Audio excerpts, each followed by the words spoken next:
الرجيم يا أيها الذين آمنوا لا تتخذوا الذين اتخذوا دينكم هزوا ولعبا من الذين أوتوا الكتاب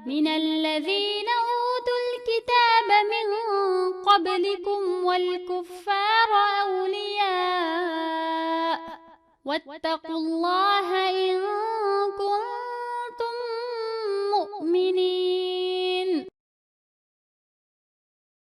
Ey Allahqa, onun payg'ambariga iymon keltirgan va islom shariatiga amal qiladigan kishilar, ahli kitob ichidagi dininglarni masxara qiladigan va uni o'yin tomosha o'rnida ko'radigan kafirlarni qat'iy do'st tutmanglar. Agar haqiqiy mu'min bo'lsanglar, Allohdan qo'rqinglar.